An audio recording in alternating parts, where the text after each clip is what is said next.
मृत्यू चांगलं वाईट पाहत नाही, मृत्यू उजवं डावं पाहत नाही. त्याची जेव्हा वेळ ठरलेली आहे आणि जे कारण ज्याचं ठरलेलं आहे, मृत्यू त्या कारणाला आपला स्वभाव दाखवल्याशिवाय राहत नाही. तुम्ही कुठेही जा, तुम्ही जरा या प्रत्येक गोष्टीचं अवलोकन करून पहा. आता आपल्या सगळ्याला एक दिवस मरायचं आहे, ही तयारी ठेवा बरं का. आपण सगळे मरणार आहे एक दिवस. आणि कोण कोण कसे कसे मरणार आहेत हे मरणाऱ्याला पण कळन आणि पाहणाऱ्याला पण कळतं. पण प्रत्येकाच्या मरणाची एक विशेष गती निश्चित आहे. आपल्या सगळ्यांच्याच मरण्याची एक गती ठरलेली आहे प्रत्येकाच्या. हा आतापर्यंतचा इतिहास आहे. महाराज तुम्ही पहा, कोणतीही पूर्वकल्पना पूर्व भावना न देता मरण अचानक झडप घालतं महाराज आपल्यावर. आपल्याला वाटत नसतं की इथं गेल्यावर माझा मृत्यू आहे, हे करताना माझा शेवटचा क्षण आहे. हे आपल्याला ती कृती करताना किंवा त्याचा अभ्यास करताना किंवा अनुभवताना ते आपल्याला जाणवत नाही. पण बऱ्याचदा आपल्या नकळत केलेल्या कृतीमध्ये आपला काळ दडलेला असतो, हे आपल्या लक्षात राहत नाही. विठ्ठल विठ्ठल ज्ञानोबराय उदाहरण देतात महाराज आपल्याला. पतंगा देती अलिंगन, तेथ त्यासी अचूक मरण, तेवी विषया चरण आत्मघाता. ज्ञानोबराय आपल्याला उदाहरण देतात पतंग नावाच्या कीटकाचं. पतंग हे आताची, हे त्याला आपण लाईटचे किडे टाईप म्हणतो ना. ते आता पावसाळा झाला सुरू, पाऊस पडला की पावसाळ्यानंतर रात्री जर आपण दिवा लावला तर त्या दिव्याच्या भोवती असे काय करतात ते किडे गोंगावतात. का? त्यांना त्याचं आकर्षण लागलेलं राहतं, त्या किड्याला आकर्षण लागलेलं. तसं हे लाईट आत्ता आले, पण जुन्या काळी काय असायचे? दिवे असायचे, दिवे. बरोबर आहे. ते पंथीतले दिवे असतील, समईतले दिवे असतील, काय जुन्या काळी जिथपर्यंत दूर जावं तिथपर्यंतचे दिवे. त्या दिव्याच्या भोवती एक पतंग नावाचा कीटक, तो त्या दिव्याच्या भोवती गिरट्या घालतो. आणि त्या दिव्याचा जो पिवळ्या आणि तांबूस रंगाचा जो प्रकाश आहे, तो पिवळ्या आणि तांबूस रंगाचा प्रकाश पाहिल्यानंतर त्या पतंगाला असं वाटतं की हे एखादं चांगलं फळ दिसतंय. आणि पिवळं फळ दिसलं की लोक त्याला दगड मारतात, आहे की नाही? हा नियम आहे महाराज. बोरीचे बोर जर आंबट, कडू, खारट, तुरट असतील तर कुणी त्या बोरीला दगड मारीत नाही. दगड कोणत्या बोरीला लागतात? जी बोर कशी आहे? गोड आहे, गोड. गोड बोरीलाच दगड मारतात. तसं चांगलं काम करणाऱ्याला शिव्या खाव्या लागतात. विठ्ठल विठ्ठल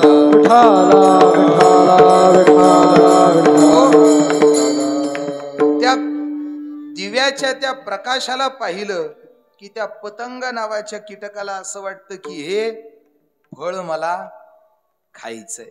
आणि म्हणून तो पतंग त्याच्यावर उडी मारून जातो, उडी. आणि फळ समजून उडी मारलेल्या त्या पतंगाला हे माहिती नसतं की ते फळ नाहीये, ती काय आहे? आग आहे, आग. आणि त्या आगीच्या संपर्कात एकदा का तो कीटक गेला की क्षणार्धात त्याचे पंख जळू लागतात आणि पंखाबरोबर त्याचं संपूर्ण शरीर जळतं. तुकोबराय याच्याकरता आपल्याला उदाहरण देतात.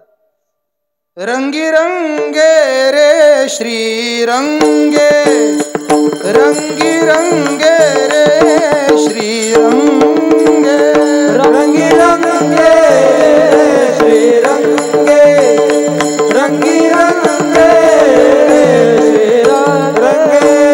काय भुलला सी पतंगे, काय भुलला सी पतंगे, शरीर जायाचे देवाने, शरीर जाया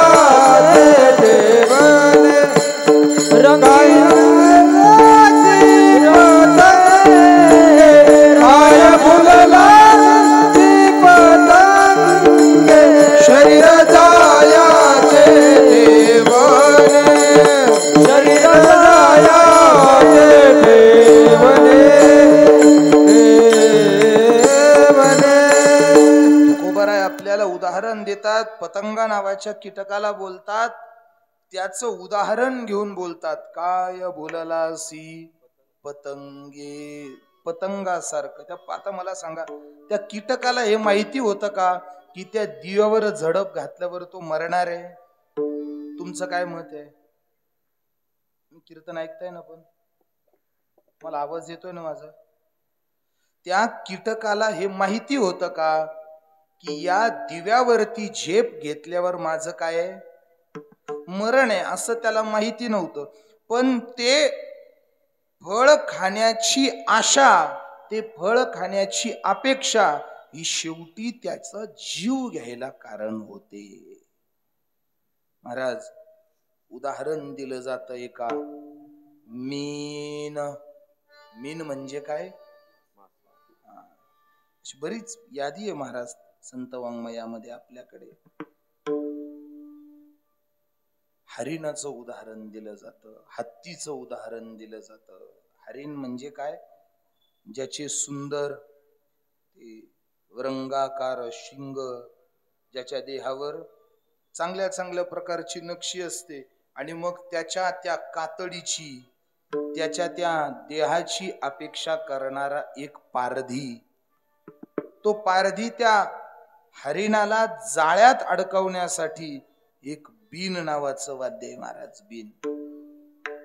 ती बीन नावाचं वाद्य वाजवायला सुरुवात करतो, आणि जेव्हा ती बीन नावाचं वाद्य, त्याचे स्वर त्या पळणाऱ्या हरिणाच्या कानावर पडतात महाराज. नादे लुब्ध झाला मृग. त्या हरिणाच्या कानावरती ते बीनेचे स्वर पडतात, आणि त्या स्वराने ते हरिण लुब्ध होतं, नादाला लागतं, तिथंच उभं राहतं महाराज. आणि त्या स्वरामध्ये, त्या बीनेच्या आवाजामध्ये एकदा ते हरिण गुंगून गेलं की तो पारधी येतो, अचूक नेम धरतो, आणि त्या हरिणाच्या वरती बाण सोडतो. हरिण तिथल्या तिथे मरून जात.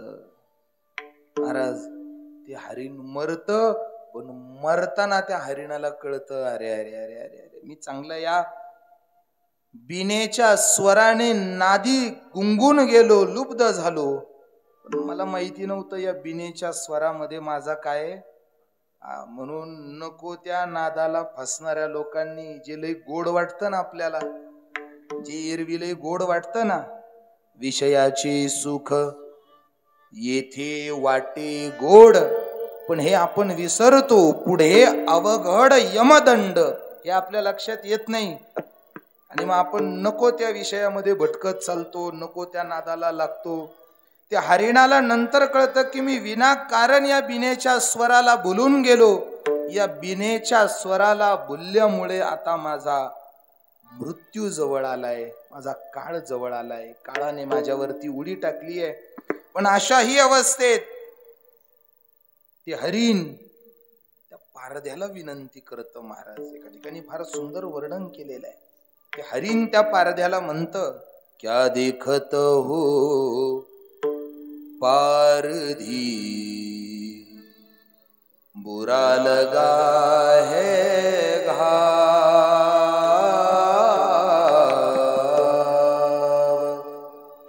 क्या देखत हो पारधी, बुरा लगा है घाव, जब तक प्राण शरीर में, तब तक बीन बजाओ, तब तक बीन बजाओ. ते हरिण त्या पारध्याला म्हणतंय, पारधी दादा, आता मी असाही मरणार आहे, तसाही मरणार आहे, पण माझी शेवटची इच्छा आहे काय, जोपर्यंत माझ्या शरीरात प्राण आहे ना, तोपर्यंत मला या बिनेचे स्वर सतत कानावर पडावेत, ही अपेक्षा आहे. बिनेच्या स्वरामुळे हरिणाला मरावं लागलं. दिव्याच्या आकर्षणामुळे पतंग नावाच्या कीटकाला मरावं लागलं. पुढे उदाहरण दिलं जातं महाराज हत्तीचं. हे सर्कशीमध्ये हत्ती धरतात ना महाराज लोक. या हत्ती कसा धरतात माहितीये तुम्हाला? एखादा वनाचा जंगलाचा रस्ता राहतो आणि मग त्या वनाच्या जंगलाच्या रस्त्यावरती एखादं ज्या वाटेने हत्तींचा कळप जात असतो त्या वाटेवरती एक मोठं खड्ड केलं जातं महाराज. मोठं खड्ड की ज्या खड्ड्यामध्ये तो हत्ती सहजासहजी बसेल एवढं मोठं खड्ड केलं जातं. आणि ते एवढं मोठं खड्ड केलं की त्या खड्ड्यावरती एक हत्तीनीचं चित्र ठेवलं जातं महाराज. हत्तीनीचं. त्या हत्तीनीच्या चित्राने ते खड्ड झाकलं जातं. आणि जेव्हा हरिणाचा कळप येतो त्या सगळ्या कळपामध्ये एखादा तरी असा उन्मत्त झालेला हत्ती असतो की त्या हत्तीची नजर त्या हत्तीनीच्या चित्रावरती पडते आणि तिच्यावर आसक्त होऊन तो हत्ती त्या हत्तीनीवरती झेप घेतो आणि खड्ड्यात पडतो आणि मग त्याची सर्कस सुरू होते. मी कोणत्या हत्ती सांगू राहिलो? जंगलातल्या. बरोबर ना? तुमचं लक्ष आहे का? पण त्या हत्तीची मग सर्कस सुरू होते. कोणती सर्कस सुरू होते मग त्याची? मीठ आणा, बाजार आणा, कपडे आणा. तुमच्या मेवणीचं लग्न ठरलं, सोनं करा. दिवाळी आली, माझ्या गळ्यात दागिना आणा. जरा 1-2 वर्षापासून जादा अनुभव आले म्हणून मला रंगून सांगता यायला लागलं महाराज. नव्हतं हे तितकं. विठाला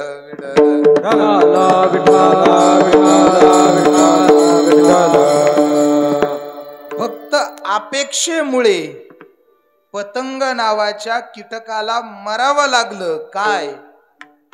आशा. कीटकाला मरावं लागलं कारण काय? आशा. त्या हरिणाला मरावं लागलं बिनेच्या स्वराची आशा. हत्तीला गुंतावं लागलं हत्तीनीची आशा. ही आशा सर्वांपैकी घातक आहे महाराज. आणि आमचं आयुष्य बाकी त्याच्यातच चाललंय. सर्व सुखाची या आशा जन्म गेला, क्षण एक मुक्ती यज्ञ नाही केला. आपला सगळा जन्म आशेमध्ये चालला महाराज. ही आशा भयंकर आहे. आतापर्यंत आपल्या प्रत्येक पूर्वजाने आशा केली महाराज. आपले सगळे पूर्वज त्या आशेला भोगता भोगता गेले, पण आशा काही गेली महाराज. एक जणांनी सांगितलं महाराज, अहो आमच्या पंजोबाला आमरस फार आवडत होता म्हणे. ऐकताय ना तुम्ही? ज्यांनी ज्यांनी आमरसाचे निमंत्रण दिले नाही त्यांनी लक्ष देऊ नये. खबर का? घरचे आंबे असून ज्यांनी नुसते घरातल्या घरात आंबे खाल्ले ते पण लक्ष देऊ नये का?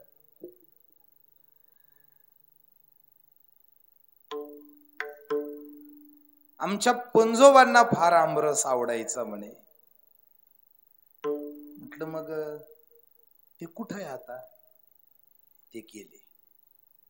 पंजोबा गेले. अरे अरे वाईट झालं. ते म्हणे महाराज ते गेले पण आमच्या वडिलांकडे आमरसाचा वारसा सोडून गेले म्हणे. म्हटलं म्हणजे? ते म्हणे आमच्या आजोबाकडे आमरसाचा वारसा सोडून गेले. म्हटलं म्हणजे? तो म्हणे आमच्या आजोबाला पण फार आमरस आवडतो म्हणे. म्हटलं मग कुठे आहे तुमचे आजोबा? नाही, ते पण गेले. अरे वाईट झालं म्हटलं. ते म्हणे महाराज ते जाऊ द्या, पण तरी पण ते आमच्या वडिलांकडे आमरसाचा वारसा सोडून गेले. म्हटलं मग वडील कुठे? महाराज आता 1 वर्ष झालं ते पण गेले. म्हटलं अरे आता अवघड झालं, मग वारसा संपला. ते म्हणे संपला नाही महाराज, मग ते माझ्यापर्यंत आमरसाचा वारसा सोडून गेले. म्हटलं म्हणजे मलाही आमरस फार आवडतो म्हटलं. म्हटलं मग आता तुम्ही आहे, उद्या तुम्ही पण जाणार, मग तुमचा हा वारसा. ते म्हणणार महाराज संपणार कस काय संपणार? खाण्याची पद्धत आमची पिढोपार चालू आहे. आमच्या पिढ्या गेल्या तरी चालेल, पण आम्ही खायचं बंद करणार. आमच्या पिढ्या खपल्या तर चालतील, पण आम्ही खायचं बंद करणार. आमच्या आमरसाचा वारसा आज मी गेलो तरी माझा पोरगा पुढे. मग मी त्याला विचारलं, बाबा पंजा गेला पण आमरसाची अपेक्षा अजून आहे. आजा गेला तरी आमरसाची अपेक्षा अजून आहे. बाप गेला तरी आमरसाची अपेक्षा. आणि आता तुझी जायची वेळ आली तरी आमरसाची अपेक्षा. महाराज आतापर्यंत आशेने सगळे भोगले, पण आशा कोणाची भोगायची पूर्ण झाली? सर्व सुखाची या आशा जन्म गेला, जन्म गेला. नुसतं यांनी नाही, अहो त्या आशेने आकाशातले तर मारले, जमिनीवरचे तर मारले, पाण्यातले सुद्धा सोडले नाही. अभंगाचं पहिलं चरण. अविसाची आशा गळगे मासा, अविसाची आशा गवगिळी मासा, अविसाची आशा गळगिळी मासा, अविसाची आशा गळगिळी मासा, अविसाची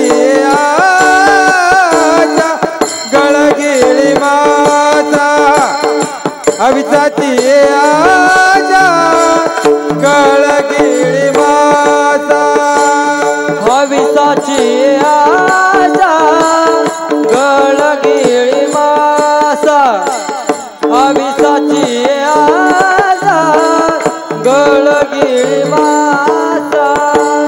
फुटनिया घसा मरण पावे, फुटनिया घसा मरण पावे, मरणाच वेळी करी तळमळ, मरणाच वेळी करी तळमळ. फुटनिया घसा मरण पावे, फुटनिया घसा मरण पावे, मरणाच वेळी करी तळमळ, मरणाच वेळी करी तळमळ, करी तळमळ, करी तळमळ. तुकोबरायांनी आशेचं सर्वात मोठं उदाहरण दिलंय. कोणतं? अविसाची आशे आशा गळगिळे मासा. महाराज मासे धरणारे लोक काय करतात सगळ्यांना माहितीये. मासे धरणारे लोक ते नदीच्या काठाला जातात. नदीच्या काठाला, नदी असेल, समुद्र असेल, तलाव असेल, धरण असेल, असं त्याच्या कडाला जातात. आणि एक गळ राहतो महाराज. गळ, गळ माहितीये ना तुम्हाला? गळ, गळ असं वाकड्या तोंडाचा असं एक तारेचा तुकडा राहतो. त्या तारेच्या वायरच्या तुकड्याला एखादा, आता काय काय बांधतात, एखादा मग तलावाच्या काठचा एखादा मासा त्याला मारतून तो अर्धा त्याला गुतळतो. पण जुन्या काळी तू म्हणताल एवढं कस काय माहिती, मी काय माशी विषय नाही धरायला गेलो कधी पुढं, पण बरेच धरणारे आम्हाला भेटते, बरेच धरणारे भेटते. मग ते इतकं बारीक सांग महाराज. परमार्थ आमचं कधी परमार्थचं तत्व एवढं बारीक ऐकून घेत नाही, पण आम्ही संसारिक लोकांजवळ बसल्यानंतर असे बारीक बारीक गोष्टी सांगते महाराज त्यांच्या. कधी कधी असं वाटतं यांना जर याच्यात PhD करायला लावली ते मोठमोठ्या माणसाला सुद्धा मागं पाठवते महाराज. इतके बारीक अनुभव सांगतात लोक.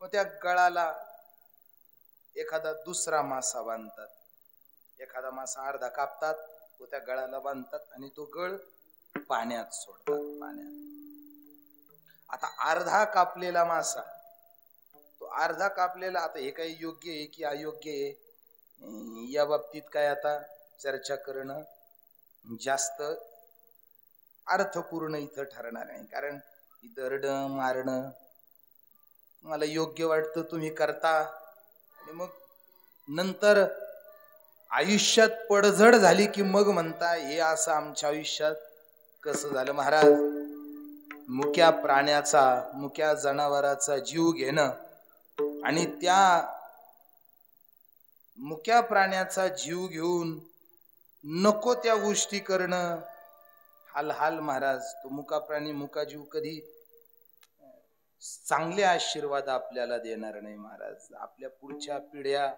आपली पुढची मुलं बाळ त्याचं पाप भोगायला बांधिलेत. आज तुम्ही मुक्या जीवाची हत्या करून स्वतःचे वरचे नासके चोचले आपण पुरवून घेतो, पण उद्या त्याचे परिणाम आपल्या पोरा बाळांना 100% भोगावं लागतं. महाराज, हे भोगल्याशिवाय आपल्याला पर्याय नाहीये कुणाला, सगळ्यांना भोगावं लागेल. म्हणून होईल तितकं चांगलं आणि सात्विक जगायला सुरुवात करा. महाराज, फार भोगावं लागेल. महाराज, देवाची काही काही देवाची कारण करून मुक्या जीवांची हत्या करता. महाराज, देव याचा भूकेला नाही हो, नाही. देवाला हे असलं काही अहो, तो सगळ्या जगाचा बाप आहे, सगळ्या जगाची आई तो देव आहे. तो अशा अपेक्षा कधी करत नाही. महाराज, अशा त्याला तुमची भक्ती आहे, त्याला तुमचा भाव हवाय, त्याला तुमचे शुद्ध कर्म हवेत. तो त्याचा भूकेला आहे, देव भावाचा भूकेला. तो तुमच्या कोंबड्यान झोंबड्याच्या बोकड्याचं भूकेला नाही. असले काही कारण करून देवाला बदनाम करू नका. महाराज, विठ्ठल विठ्ठल त्या मासा कापून आतमध्ये ते लोक टाकतात आणि तो टाकलेला त्या माशाला पाहून त्या तलावातला दुसरा मासा त्याला खाण्याकरता येतो, असा पळून धावत येतो. महाराज, त्या माशाला खाण्याकरता. पण अर्धा झालेला जो मासा आहे ना, हा अर्धा झालेला आहे ना, हा आधी कापला गेलेला आहे ना, मग हा याला ते दुःख माहिती आहे.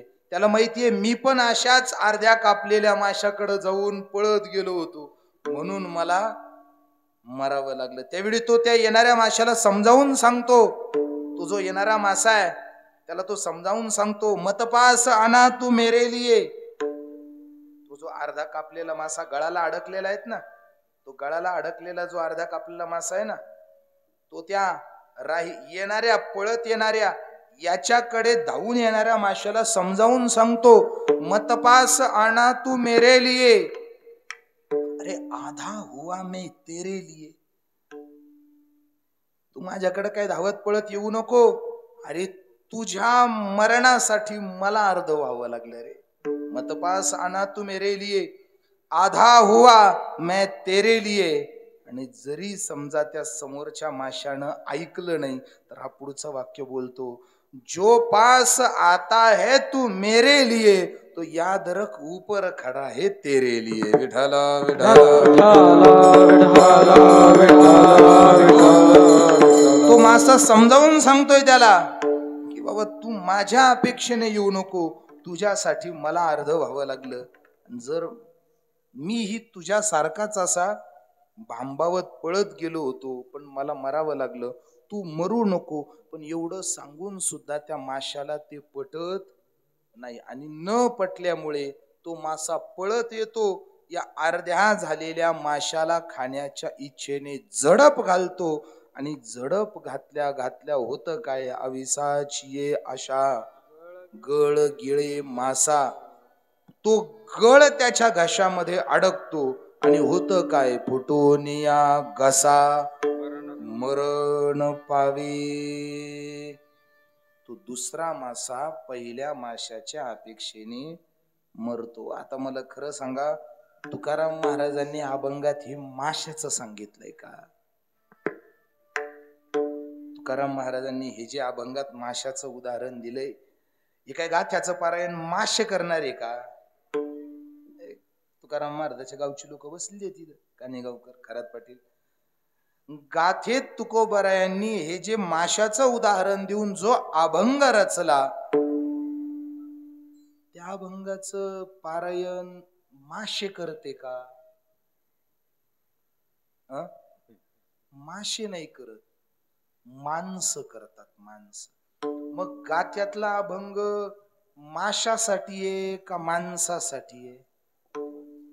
माणसासाठी आहे. मग हे जे उदाहरण महाराजांनी दिलंय की एका माशाचं मरण पाहून सुद्धा दुसरा माणूस शहाणा होत नाही, दुसरा मासा शहाणा होत नाही, हे माशाचं सांगू राहिले का माणसाचं सांगू राहिले? तुम्हाला काय वाटतं? आज सगळे शाने शाने लोक पुढे ऐकायला बसले म्हणून विचारतो. नाही तर एरवी तुम्ही आल्यावर आम्ही उरकायचं घेतो, कारण आम्हाला माहिती आहे तुम्ही उरकायची वेळ. आज लय भारी, आज सगळे सुरुवातीपासून येऊन बसले, आज विचारायला काही हरकत नाही.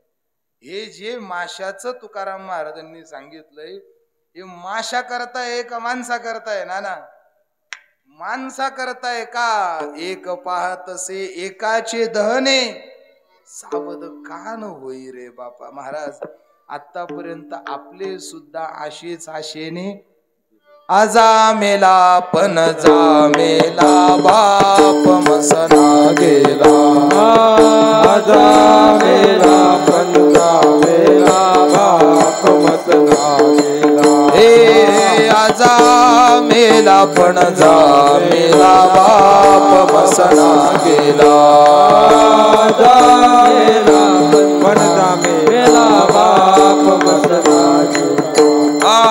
देखत देखत ना तू पण तोही तैसा झाला, देखत देखत ना तू पण तोही तैसा झाला. देखत देखत ना तू पण तोही तैसा झाला, देखत देखत ना तो पण तोही तैसा झाला.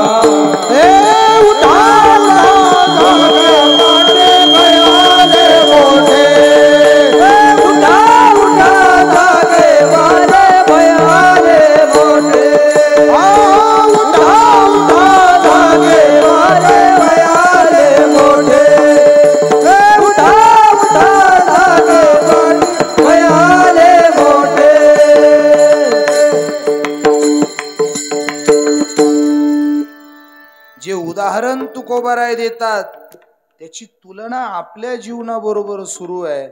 जसा एका माशाला पाहून दुसरा मासा सावध न होता त्याच्या आशेने पुढे गेला, तेच आपलं चालू आहे. महाराज आपल्या आतापर्यंत अनेक पिढ्या गेल्या, अनेक पिढ्या गेल्या, पण एवढ्या पिढ्या जाऊन सुद्धा आपण सावध झालो का? नाही महाराज. जे बापाने केलं पोरग तेच करतय, पोरानं केलंय नातू तेच करतोय, पण तू तेच करतोय. देखत देखत नातू पण तोही तैसा झाला. आपल्याला प्रकृती संकेत देत नाही असं नाहीये महाराज. आपल्याला प्रकृती संकेत देत असते, पण आपण जरा बेफाम झालेलो आहे. आपण जरा वरवरच्या रंगाने बेफाम झालेलो आहे. चोखोबाराय सांगतात, काय भुललासी वरलिया रंगा. अरे सावध व्हा, उठा जागे व्हारे आता, स्मरण करा पंढरीनाथा, भावे चरणी ठेवा माथा, चुकवी व्यथा जन्माच्या. उठा जागे व्हारे आता, स्मरण करा पंढरीनाथा, भावे चरणी ठेवा माथा, चुकवी व्यथा जन्माच्या. तुम्ही झोपेत राहू नका. आतापर्यंत ज्यांनी ज्या लोकांनी, महाराज एक साधा मुद्दा आहे, आपल्या समोर जर आपल्याला दिसतंय गेलेला माणूस जळून मेलाय, तर शहाण्या माणसानं तिथं जावं का? तुमचं काय म्हणणं आहे? शहाण्या माणसानं जावं तिथं? जाऊ नाही महाराज. महाराज, जर माहिती आहे आपल्या मागच्या पिढ्या व्यसनाने घीन होऊन पतनाला गेल्या, तर त्याच वियोगात महाराज लोक त्या साधनाचा आधार घेते, याचं जरा वाईट वाटत. मागची पुरखो वडिलो पार्जित जमीन ज्या व्यसनाच्या अधीन आमच्या पूर्वजांनी गमावल्या, त्या पूर्वजांनी त्या जमिनी गमावल्याचं दुःख लोकाला होतं आणि त्या दुःखात लोक परत तेच करतात. काय शहाणपणाचं धोरण आहे का महाराज? योग्य नाही. महाराज हेच सांगतात, तुम्ही नको त्या मार्गाला जाऊन स्वतःच पतन करून घेऊ नका. नका जाऊ आडराणी आईशी गरजती पुराणे, आयुष्याचं पतन होईल असं करू नका. कारण जर तुम्ही भांबवल्यासारखे राहाल, तर ज्यावेळी तुमचा अंतकाळ येईल त्यावेळी तुमचे फार हाल होतील. काय हाल होतील आपले मरणाचे वेळी? अभंगाचं दुसरं मरणाचे वेळी करी तळमळ, मरणाचे वेळी करी तळमळ, मरणाचे वेळी करे तळमळ, मरणाचे करे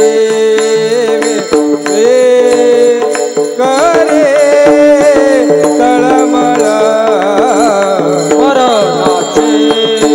मरणाचे वेळी करे तळमळ, मरणाचे वेळी करे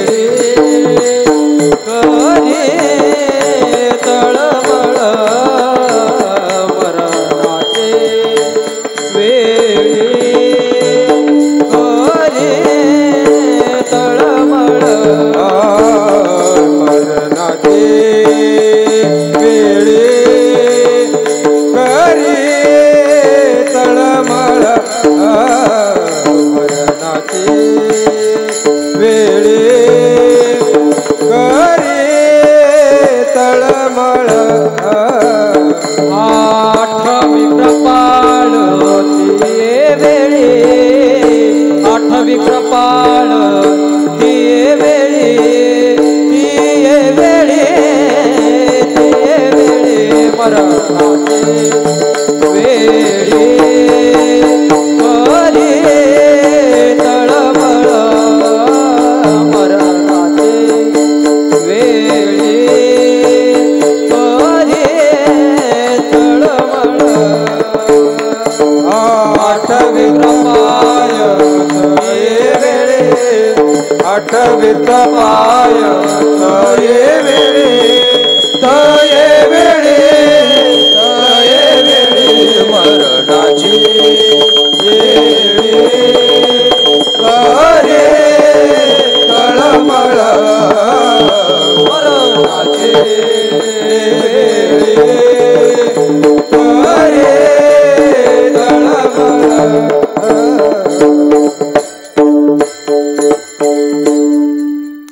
जर आपण आता जर सावध नाही झालो महाराज, तर आपलं मरण बाकी तितकं निर्घृण झाल्याशिवाय राहणार नाही. काय होईल महाराज? मरणाचे वेळी करी तळमळ, मरणाच्या वेळी महाराज तू म्हणाल महाराज आमचं काय होईल, आमचं आम्हाला माहिती. तुम्ही एवढं कसं काय पक्क सांगता की मरणाच्या वेळी आम्ही तळतळूनच मरू? महाराज आपलं केलेलं पाप आपल्या मरणाच्या वेळी मध्ये मध्ये येत राहतं. महाराज मला सांगू, काहींचे प्राण हे डोळ्यातून जातात. मरताना जर डोळे उघडे राहिले तर ते प्राण कुठून गेले समजायचे? डोळ्यातून गेले. काहींचे प्राण नाकातून जातात, काहींचे प्राण विस्तार करायला वेळ नाही आपल्याकडे, कानातून जातात, काहींचे प्राण तोंडातून जातात महाराज, काहींचे त्वचेतनं जातात. हे 5 स्थानं मानलेले आहेत आपले प्राण जाण्याची. मग हे प्राण जाताना यातल्या एका तरी इंद्रियाचा आधार घेतला जातो, इंद्रियाचा वापर केला जातो प्राण जाताना. मग जेव्हा एखाद्याने वाचेने पाप केलेलं आहे, वाचेने, वाचा म्हणजे मुख, एखाद्याने तोंडाने पाप केलेलं असेल म्हणजे कोणतं? जर खरं बोलला नाही, जो खरं बोलला नाही, तर हे खोटं बोलणं हे वाचेचं पाप आहे, बरोबर. एखाद्याने त्या तोंडाने कधी कोणाचं कौतुक केलं नाही, चांगल्या कामाचं कौतुक केलं नाही, कायम दुसऱ्याची निंदाच जर करत गेला, तरी त्या मुखाला पापाचं द्वार मानलेलं आहे. त्या मुखाने देवाचं नामस्मरण जर केलं नाही, नामाविन मुख सर्पाचे ते सापाचं बीळ म्हटलंय, आणि त्यातली सर्पिन म्हणजे पिशाचिनी, ही आपली जिव्हा, जिव्हा नव्हे लाव माने तया, तिला जिव्हा ही पापिनी सर्पिनी आपली. ज्या मुखाने कधी चांगलं वदलं गेलं नाही, ज्या मुखाने कधी चांगलं बोललं गेलं नाही, ज्या मुखाने कधी चांगलं अन्न स्वीकार केलं नाही, असं मुख आपलं प्राण जाण्याचं द्वार ठरत राहतं. हे लक्षात ठेवा जरा. आपला प्राण कशातून जाणार आहे हे ज्याने त्याने जास्तीचा आत्ताच हिशोब करून घ्या. आपल्या ज्या इंद्रियाने सर्वात जास्त पाप केलेली आहेत, तेच इंद्रिय आपल्या मृत्यूचं द्वार ठरणार आहे, मृत्यूचं द्वार. आणि त्या द्वारातून जेव्हा यमधर्म आज्ञा करतात दूतांना, जा अमुक अमुक गावातून, भारतामध्ये, जम्बूद्वीपामध्ये, भरतखंडामध्ये, भारत देशामध्ये, महाराष्ट्रामध्ये, अहिल्यानगर जिल्ह्यामध्ये, श्रीरामपूर तालुक्यामध्ये, आता कोणत्या गावावर कट्टा आणायचा बोला, आता लय 3-4 गाव आहे अजिद आवली.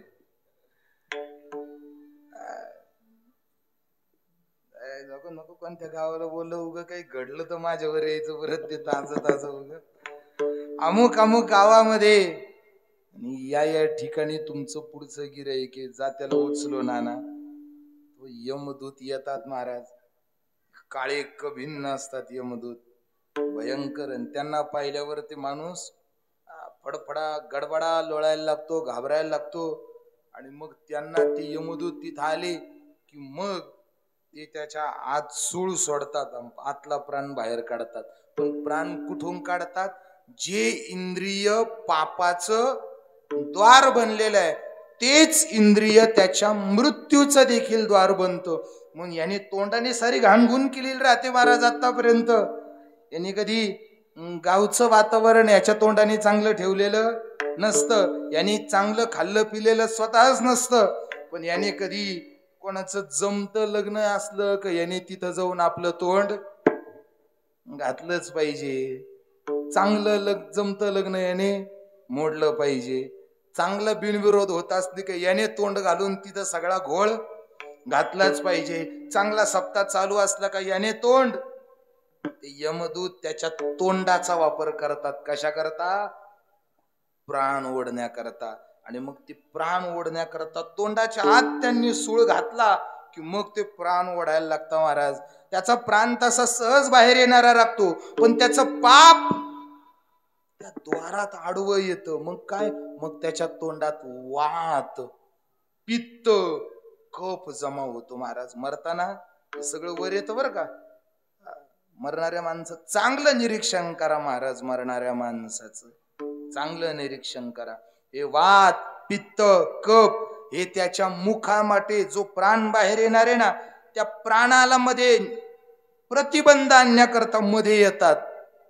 मग ते प्रतिबंध आणण्याकरता मध्ये आले तर त्या प्राणाला बाहेर काढताना वात मध्ये येतो, पित्त मध्ये येतं, कफ मध्ये येतो. मग त्या यमाला तो प्राण सहजासहजी बाहेर निघत नाही. मग ते काय करता माहितीये का? मग ते त्याच्या धडाला एक पाय लावतात.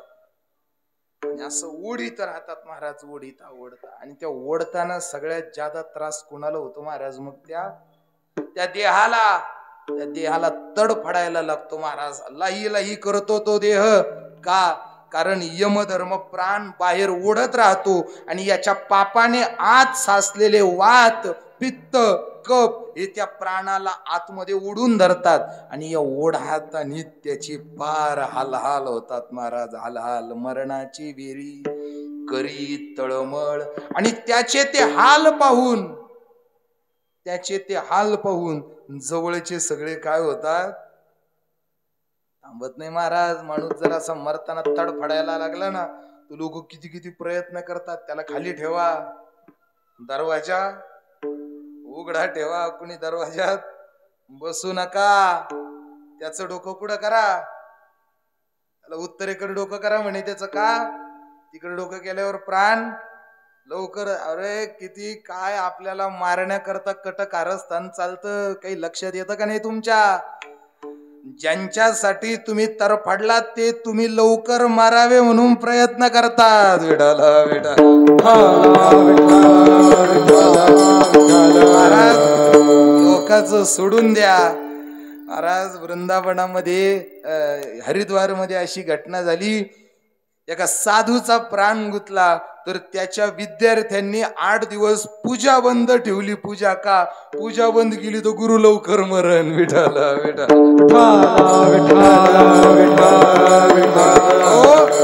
मग अशा अवस्थेत ज्यावेळी आपली भीती, आपली अवस्था आपल्या जवळच्या माणसांना देखवत नाही ना, मग ते लांब पळतात महाराज. माता पिता बंधू बहिणी नको देऊ. सुरुवातीलाच नको म्हणून सांगितलं होतं. कोणी न पवती निर्वाणी, इष्ट मित्र स्वजन सखे, हे तो सुखाची मांडणी. एकला मी दुःख भोगी, कुंभ पाक जाचणी. तेथे कोणी सोडविना, एका सद्गुरु वाचोणी. ज्यावेळी जवळचे सगळे लांब लांब जाताना मग त्याला डोक्यात येतं हे सगळे भामटे निघाले, भामटे. मग आठवी कृपाळू तये वेळी, आठवी कृपाळू तये वेळी, आठवी कृपाळ तये वेळी, आठवी कृपाळ तये वेळी. मरणाचे वेळी करी तळमळ. आवाज मोकळा.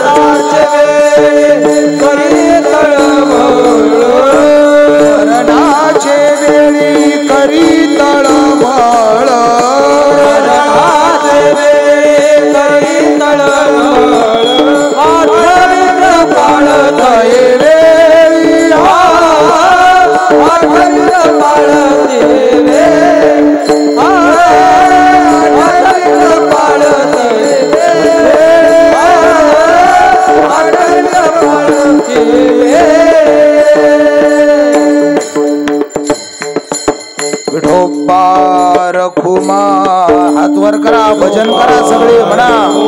जय जय विठोबा रखुमाई, विठोबा